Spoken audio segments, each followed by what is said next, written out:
Is that you, Obito? Yeah, man. Obito is a man that lost his way, or a boy rather, and he represents a lot of people. You know, he represents reality. A lot of young men lose their way and change their whole entire personality off of loss, off of tragedy, finding out the world isn't what it seems. The world ain't what they thought it was. You understand what I'm saying? And he still wanted the same goal that he always believed, but he had to find out that maybe I got to get it another way. I got to go another path, and this path may be a little bit more harsh, a little bit more grounded in violence, which was the wrong way, but that's how he felt after taking the loss he took. You know, that's how a lot of antagonists, a lot of anti-heroes come about. You can relate to this in many ways, such as fame. Like, if you want to get into rapping or you want to get into painting and things like that, you find out that that's a lot more that goes into it. A lot of marketing, a lot of kissing ass, a lot of networking that you weren't really prepared for. And not only networking in a way that caused you to sell your soul, caused you to slurp somebody. You know what I'm talking about? Not in all cases, but it could happen. A lot of people lose themselves by saying, okay, well, that's the way for me to make it, then I will do it that way. Then you got people who say, nah, I'm not doing it that way.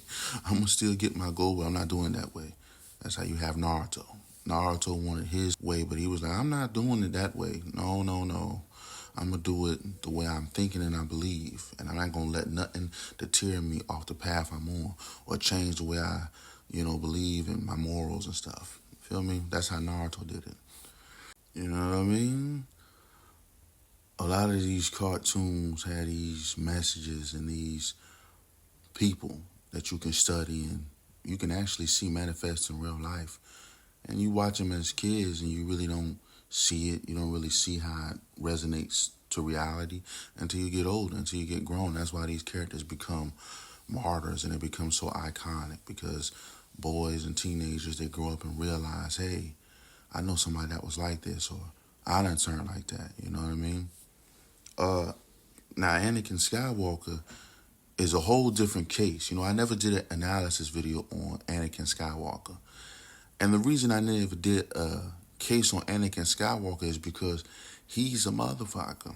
Like, he's a very difficult but easy character because of how he turned evil, right? Crazy, crazy. I never did an analysis video on Anakin because, people see him as like a knight that turned bad or something like that, but what turned him evil was, I believe, the dark side.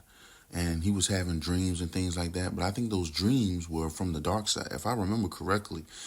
So he was basically almost possessed. He was almost corrupted in a way that was a force outside of, like regular characters.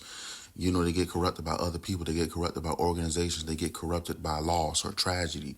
He was corrupted by dreams and stuff like that of tragedy, and he was also corrupted by somebody who was telling him things. We can talk about it. Matter of fact, let's open up the discussion in the comments. How did Anakin turn evil? You know what I mean? Because from my memory, it was from the dark side, which is an outward force. You know what I mean?